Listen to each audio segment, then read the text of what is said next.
తెలంగాణ కాంగ్రెస్‌లో ఒరిజినల్ కాంగ్రెస్ నేతలు ఎక్కడ?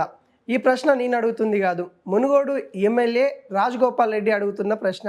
అసలు ఒరిజినల్ కాంగ్రెస్ నేతలకి ఏమైనా అవకాశం ఇస్తున్నారా? అసలు రోజు రోజుకి ఏదైతే ఒరిజినల్ కాంగ్రెస్ నేతలంతా కూడా కనుమరుగైపోతూ ఉన్నారు.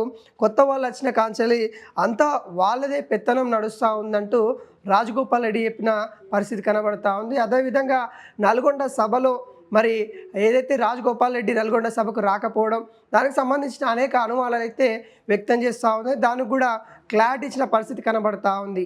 తాను సభకు రాకపోవడానికి గల కారణం తాను అసంతృప్తిగా ఉన్నానని, అసంతృప్తి వల్లనే నేను ఆ సభకి హాజరు కాలేకపోయానని ఇటు రాజగోపాల్ రెడ్డి క్లారిటీ ఇచ్చిన పరిస్థితి కనబడతా ఉంది. అదేవిధంగా ఇటు రేవంత్ రెడ్డి సర్కార్ తీరుపైన మరొకసారి హాట్ కామెంట్ చేసినట్టు కూడా కనబడతా ఉంది. ఏదైతే నల్గొండ ఉమ్మడి నల్గొండ జిల్లాకు సంబంధించి ఏవైతే క్రియాశీలక కార్యక్రమాలు చేస్తూ ఉన్నారో అక్కడ నేతల యొక్క మరి స్పందన తెలుసుకోకుండా, నేతల యొక్క మరి వారి యొక్క ఒపీనియన్ తెలుసుకోకుండా సీఎం రేవంత్ రెడ్డి సొంత నిర్ణయాలు తీసుకుంటున్నారంటూ అసంతృప్తి వ్యక్తం చేయడం జరిగింది. అదేవిధంగా ఇటు యాదగిరి గుట్టకు సంబంధించిన ధర్మ కార్యకర్తల మండలి ఏర్పాటుపై కూడా తాను అసంతృప్తి వ్యక్తం చేశారు.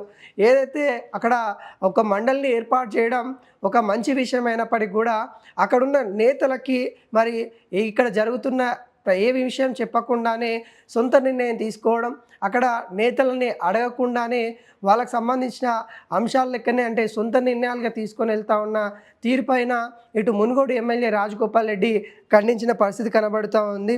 అదేవిధంగా ఏదైతే నల్గొండ సంబంధించిన నేతల తీరు కూడా కొంత అసంతృప్తిగా ఉంది అంటూ రాజగోపాల్ రెడ్డి చేసిన వ్యాఖ్యలైతే మనకైతే కీలకంగా మనకైతే కనబడుతూ ఉన్నాయి.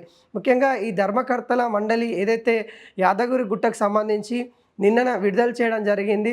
అక్కడ ఉన్న నేతల యొక్క అంటే వాళ్ళకి సంబంధించిన ఇన్ఫర్మేషన్ తెలియకుండానే ఇటు సీఎం రేవంత్ రెడ్డి ఒక మండలి ఏర్పాటు చేసేసి వాళ్ళకి సంబంధించిన వాళ్ళకే కీలకంగా ఇటు పదవులు ఇచ్చారనే విధంగా తన వ్యాఖ్యలు అయితే కనబడతా ఉన్నాయి. అయితే ముందు నుండి కూడా రాజగోపాల్ రెడ్డి కొంత అసంతృప్తి అయితే వ్యక్తం చేస్తున్న పరిస్థితి అయితే కనబడతా ఉంది.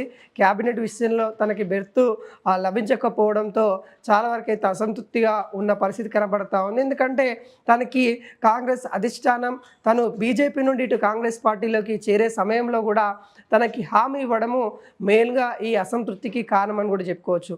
ఆ రోజు మాట ఇచ్చారు కాబట్టి ఈరోజు ఖచ్చితంగా క్యాబినెట్లో తనకు బెర్త్ ఇవ్వాల్సిందే అంటూ కొంత పట్టుగా కూర్చున్న పరిస్థితి కనబడతా ఉంది.